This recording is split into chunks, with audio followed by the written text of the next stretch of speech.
A very very good morning my dear students. Welcome to your Hindi class. बच्चों, last live class में मैंने नौकर chapter का 2-3 paragraphs मैंने करा दिया था। आज इसका पार्ट 2 है, नौकर चैप्टर का पार्ट 2 है। आज मैं रिकॉर्डेड क्लास आपको भेज रही हूँ, तो नेक्स्ट क्लास में जब हम मिलेंगे तब रीडिंग में लूँगी। आज आप इसका एक्सप्लेनेशन सुनिए, पार्ट 2। बच्चों, आप जान ही चुके हैं कि महात्मा गांधी अपना काम खुद करते थे।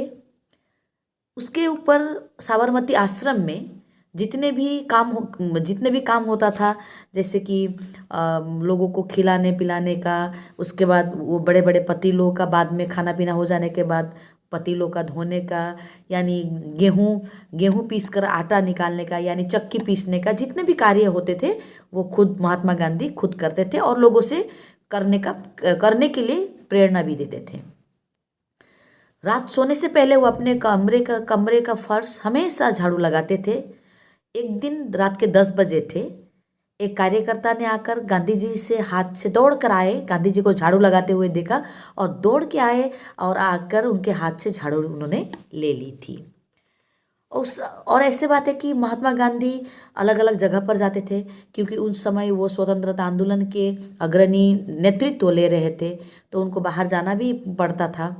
एक रात क्या हुआ, एक दिन वो एक किसी गांव के दौरे कर रहे थे, गांव में जा रहे थे कि रात में वो लिखते थे। महात्मा गांधी की एक अच्छी आदत थी कि महात्मा गांधी को जो भी लेटर लिखते थे, चाहे देश से हो या विदेश से हो, जितने भी लेटर्स आते थे उसका जवाब वो खुद देते थे। कभी कभी लिखते लिखते अगर उनका राइट हैंड उसका दर्द होने लगता तो वो लेफ्ट हैंड से भी लिखते थे और उन पत्रों का जवाब उनके शुभाकांक्षी, उनके जितने भी चाहने वाले लोगों का लेटर उन तक आता था, सबका जवाब वो देने की कोशिश करते थे। एक दिन क्या होता है कि रात होता है, लिखते लिखते लालटेन का यानी लैंप का तेल खत्म हो जाता है। तो उन्होंने किया कि हम होते तो क्या करते, अगर पढ़ते पढ़ते आप क्या करते, अगर पढ़ते पढ़ते लालटेन का यानी लैंप का, टेबल लैंप का अगर तेल खत्म हो जाता है, क्या करेंगे? सो जाएंगे, सुबह के लिए इंतज़ार करेंगे। लेकिन उन्होंने क्या, महात्मा गांधी ने क्या किया, लालटेन के तेल खत्म होने के बाद वो बाहर निकल आए, चांदनी रात की रोशनी से उन्होंने पत्र को लिखा और उन्होंने पत्र को लिखना वो पसंद करते थे। यानी जो इनकम्प्लीट पार्ट है उसको वो चांद की रोशनी में भी वो उसको पूरा करते थे।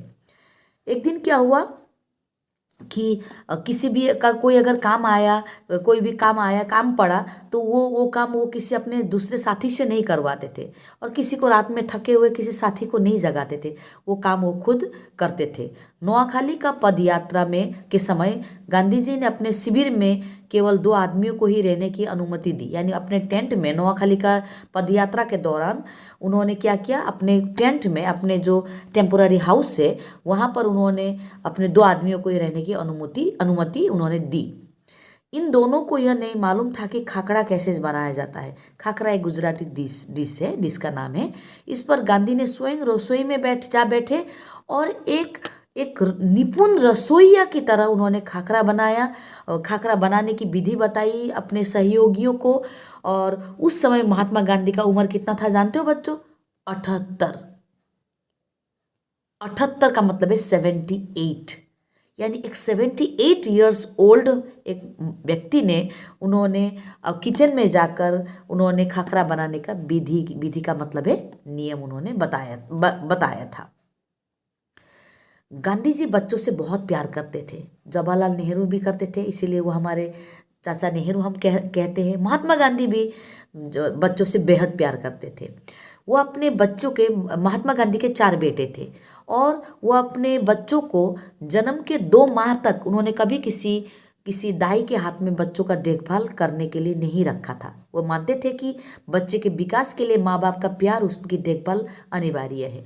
यानी महात्मा गांधी का कहना था कि अगर बच्चा पैदा होता है, कोई बच्चे पैदा होते हैं तो कुछ महीनों तक माँ बाप को ही देखभाल करना जरूरी है बच्चों के लिए। तो महात्मा गांधी भी मिनिमम 2 मंथ्स अपने बच्चों का देखभाल वो खुद करते थे, एक दाई की तरह, एक माँ की तरह उनकी देखभाल करते थे। और महात्मा गांधी जब दक्षिण अफ्रीका में, उनको क्या हुआ था बच्चों, एक बार दक्षिण अफ्रीका में जो वो केस लड़ने के लिए गए थे, वहाँ पर उन्होंने देखा कि वहाँ पर कारले और गोरे को लेकर वहाँ पर कुछ आंदोलन चल रहा था। तो उन्होंने सभी लोगों का उन्होंने साथ दिया आंदोलन में। आंदोलन भी उन्होंने वहाँ जाकर किया और इसी के लिए दक्षिण अफ्रीका में उनको जेल में भी रहना पड़ा। जेल से छूटने के बाद उन्होंने एक बार क्या हुआ, उनकी एक फ्रेंड थी दक्षिण अफ्रीका में, उनका नाम था श्रीमती पोलक नाम की एक महिला उनकी फ्रेंड हुआ करती थी दक्षिण अफ्रीका में, साउथ अफ्रीका में। तो वो उन्होंने एक बच्चा जन्म दिया था और वो बच्चा बहुत दिनों तक, बहुत उम्र होने तक वो माँ का दूध पी रहा था। तो जिसकी वजह से मिसेस पोलक दुबली और कमज़ोर हो गई थी और वो चाहती थी कि उसका बच्चा दूध छोड़े। तो गांधी जी ने क्या किया, गांधी जी को पता चला और उन्होंने कुछ रातों के लिए उन्होंने पोलक की बच्चों को अपने पास लेके आए और जब भी रात में बच्चा उठता था दूध पीने के लिए करता था तो उन्होंने क्या करता था, महात्मा गांधी क्या करते थे, महात्मा गांधी एक बर्तन में पानी भर कर रख देते थे चारपाई के पास और वो बच्चों को रात में पानी पिला देते थे। ऐसे ही कुछ दिन उनके पास रहने के बाद उन्होंने मिसेस पोलक के बच्चों को दूध पीने की जो आदत थी वो हटा दिया था और फिर उन्होंने ये पोलक का बच्चों को पोलक को दे दिया। और महात्मा गांधी इतने दिन भर मेहनत करते थे, पैदल चलते थे, सभाओं में भाषण देते थे, 4-5 मील पैदल चलते थे और रात में 1 बजे घर पहुंचते थे। उसके बाद वो पोलक के घर जाते थे, मिसेस पोलक के घर जाते थे, बच्चों को उठाकर लेके आते थे और अपने बिस्तर पर सुलाते थे और रात में बच्चा अगर जाग उठता था उसको रात में जाग कर पानी पिलाते थे और उसके बाद बच्चा के दूध पीने की आदत उन्होंने छुटा दी थी। तो इसके बाद बच्चों, महात्मा गांधी एक ऐसे व्यक्ति थे बच्चों जिनके बारे में जितना भी कहे, जिनके कार्यों का लेखा जोखा जितने भी दे, हमें शब्दों की कमी आ जाएगी, लेकिन उनका कामों का अंत कभी नहीं होता। तो पोलक के बारे में बता दिया। उसके बाद एक बार क्या हुआ, गांधी अपने बड़ों का बड़ा आदर करते थे। दक्षिण अफ्रीका में माननीय गोखले जी गांधी जी के साथ ठहरे हुए थे।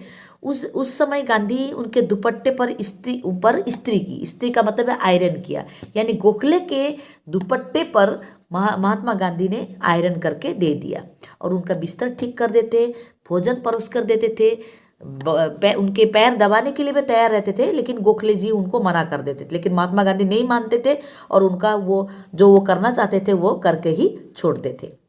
उसके बाद क्या हुआ बच्चों, महात्मा गांधी क्या हुआ कि दक्षिण अफ्रीका से जब लौट कर आए तो उन्होंने यहाँ पर एक बार उन्होंने दक्षिण अफ्रीका में एक अधिवेशन था, एक मीटिंग था, वहाँ पर वो गए। तो वहाँ उन्होंने गंदे पाखाने भी साफ किए। पाखाना का मतलब है लेट्रिन, गंदे लेट्रिन भी अधिवेशन के दौरान जो टेम्पोरारी जो लेट्रिन बनाया जाता है जगह जगह पर, तो उनको साफ किए। और उनका वो पाखाना यानी लेट्रिन साफ करता हुआ देखकर, महात्मा गांधी के द्वारा लेट्रिन साफ करता हुआ देखकर एक कांग्रेसी नेता ने पूछा था कि मैं आपकी क्या सेवा कर सकता हूँ। कांग्रेसी नेता से पूछा महात्मा गांधी ने कि मैं आपकी क्या सेवा कर सकता हूँ। नेता ने कहा, मेरे पास बहुत से पत्र इकट्ठे हो गए हैं जिनका जवाब देना है, मेरे पास कोई कारकुन नहीं है जिससे यह मैं काम दूँ, क्या तुम यह काम करने को तैयार हो? एक कांग्रेसी नेता ने बोला कि मेरे पास कोई काम करने वाला नहीं है, लिखने वाला नहीं है, तो मेरे पास बहुत सारा लेटर्स है जिसका जवाब मुझे देना है, क्या आप ये काम कर सकते हैं? महात्मा गांधी ने क्या कहा होगा? डेफिनेटली जरूर कहा होगा। महात्मा गांधी ने कहा कि जरूर मैं ये काम मेरे पास कुछ काम है और मेरे सामर्थ्य में, मेरा कैपेसिटी से बाहर नहीं होने वाला काम मैं करने को हमेशा तैयार रहता हूँ। और उन्होंने उनके सारे पत्रों का उन्होंने जवाब लिख दिया और साथ ही साथ उन्होंने उन नेता की कमीज के बटन आदि लगाने भी और उनकी अन्य सेवा का भी काम खुशी से किया। और दूसरा भी काम था, जैसे कि उनका कमीज का यानी शर्ट का बटन टूटा था उस नेता का, कांग्रेसी नेता का, तो उन्होंने उस बटन को भी लगाकर उनकी सेवा की। उसके बाद बच्चों, जब महात्मा गांधी ने गुजरात के साबरमती में साबरमती आश्रम की स्थापना की थी और इस साबरमती आश्रम में उन्होंने कभी भी ये महसूस नहीं की कि कोई सहायक रखे, कोई हेल्पर रखे। और जब भी कोई भी काम करना होता था तब गांधी किसी हरिजन को रखने का आग्रह करते थे। अगर कोई सहायक रखना भी हो कि वो हरिजन को यानी स्वीपर को रखने का हरिजन को रखने का आग्रह करते थे, क्योंकि वो छोट जात पात को नहीं मानते थे। उनके लिए ब्राह्मण जो है, उनके बाद उनके लिए शूद्र भी वही है। ठीक है, हरिजन क्षुद्र इसमें आते हैं, क्षुद्र में पढ़ते हैं। तो उन्होंने अगर कहा कि अगर रखना भी है तो वो क्षुद्र को रखना चाहते हैं। नौकरों को उन्हें वेतन भोगी मजदूर नहीं बल्कि अपने भाई के समान मानते थे। हमारे घर में नौकर होते हैं, हम उनके साथ जो भी हो कभी इधर उधर हो जाता है, लेकिन महात्मा गांधी कहा करते थे कि उनके पास जो नौकर, एक तो वो रखते नहीं थे, अगर कभी किसी काम में रखना भी पड़ता तो उनका कहना था कि उनको भाई के समान ही प्यार करना चाहिए। उसके बाद है बच्चों, महात्मा गांधी के किस्से कभी खत्म नहीं होते। इतने काम उन्होंने अच्छे काम किए कि ये लिस्ट बढ़ता जाता है।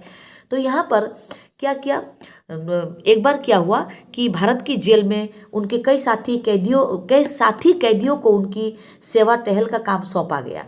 एक आदमी का फल धोता या काटता, दूसरे बकरियों को दूता, तीसरा उनके निजी नौकर की तरह काम करता, चौथा उनके पाखाने की सफाई करता था। एक ब्राह्मण कैदी का उनके बर्तन धोता था और 2 गोरे यूरोपियन प्रतिदिन उनकी चारपाई बाहर निकलते थे। यानी जब वो उनके साथी कैदी थे, उनके साथी जेल में उनके साथी कुछ कैदी थे जो उनको कुछ काम सौंपा गया था, दिया गया था, जैसे कि फल धोना और काटना, बकरियों का दूध निकालना। यानी उस समय अंग्रेजों का जेलर अंग्रेज थे, इसीलिए जो कैदी जाते थे उनको काम करना पड़ता था। यानी उनको जेल में विभिन्न प्रकार के काम करवाया जाता था। आज भी है, आज काम करने का, कैदियों का काम करने का तरीका अलग है, उस समय अलग था।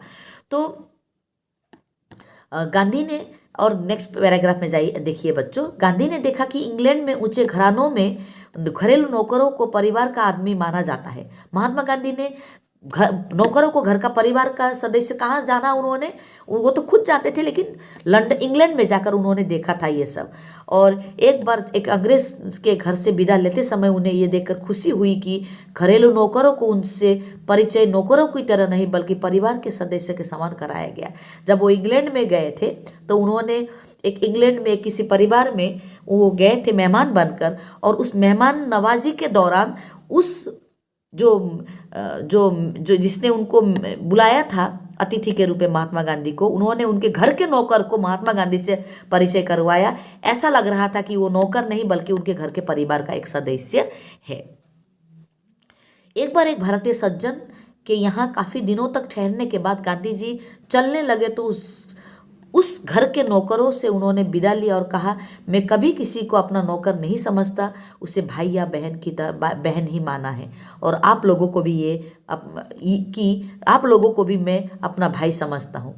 आपने मेरी जो सेवा की उसका प्रतिदान देने का सामर्थ्य मुझ में नहीं है, लेकिन ईश्वर आपको इसका पूरा फल देंगे। एक बार क्या हुआ, एक भारतीय व्यक्ति, सज्जन का मतलब है अच्छे व्यक्ति यानी अच्छे इंसान, एक व्यक्ति के घर में महात्मा गांधी काफी दिनों तक ठहरे थे, वहाँ उनके घर में ठहरे थे। जब वो महात्मा गांधी विदा लेने के टाइम आया तो उन्होंने घर के लोगों से तो उन्होंने विदा ली, साथ ही साथ उनके घर में जितने भी नौकर थे उस सबसे उन्होंने विदा ली और कहा कि मैं अपने किसी व्यक्ति को नौकर नहीं समझता, भाई या बहन मानता हूँ मैं, और मैं सबको नौकर नहीं भाई बहन मानता हूँ उनको। और आप लोगों ने यानी उस घर के नौकरों ने महात्मा गांधी का जो सेवा की उसके प्रतिदान, उसके बदले में उनको कुछ देने का सामर्थ्य, महात्मा गांधी ने कहा कि मेरे पास कोई सामर्थ्य कैपेसिटी नहीं है कि आपने जो मेरी सेवा की उसका कोई प्रतिदान दूं, लेकिन मैं ईश्वर से प्रार्थना करूंगा कि आपको ईश्वर बहुत अच्छा फल देंगे क्योंकि आपने लोगों की सेवा की है। तो बच्चों, महात्मा गांधी हमारे आदर्श स्वरूप है, ठीक है। और उन्होंने, आपको ये लेसन का नाम से ही आपको पता चला, लेसन का नाम है नौकर। जो उन्होंने कभी नौकर को नौकर नहीं माना, उन्होंने हमेशा परिवार का सदस्य, अपना भाई और बहन ही भी माना, जैसे कि तुम लोगों ने लास्ट पैराग्राफ में बच्चों आपने देखा कि महात्मा गांधी ने कैसे दूसरों के घर में जाकर दूसरों के नौकरों से भी कितनी अच्छी से बातें की। वो एक महान व्यक्ति के अंदर ही ऐसी गुण होती है बच्चों, ठीक है। तो इसीलिए महात्मा गांधी हमारे देश के पिता है, राष्ट्रीय पिता है, ठीक है बच्चों। तो इसके राइटर है, मैं बता चुकी थी, अनु बंदोपाध्याय इसकी लेखिका है इस चैप्टर की। और इस चैप्टर से हमें क्या सीख मिला बच्चों? आत्मनिर्भरता, उसके बाद सद्भाव, उसके बाद है सद्भावना रखना सबके प्रति, उसके बाद परोपकार, दूसरों की सेवा, समाज सेवा, ये सारी चीज़ आज हमने इस पार्ट से सीखा। और ये हमारा पार्ट 2 है। पार्ट 1 लाइव क्लास में मैं आपको बता चुकी हूँ। और होमवर्क डिसलाइट कनेक्ट में मैं दे दूँगी, गूगल क्लासरूम में भी मिलेगा आपको। और आपका नोट्स में नेक्स्ट 1-2 दिन के अंदर में गूगल क्लासरूम में दे दूंगी, आप लिख लीजिएगा। और डिफ़िकल्ट वर्ड्स जो भी है, जितना भी है, मैं गूगल क्लासरूम में आपको भेज दूंगा, आप उसको अच्छे से देखना, पढ़ना। और बच्चों आज के लिए इतना ही, और आज का दिन आपका बहुत अच्छा जाए, आप सेफ रहे, आप अच्छे से रहे। आज के लिए इतना ही।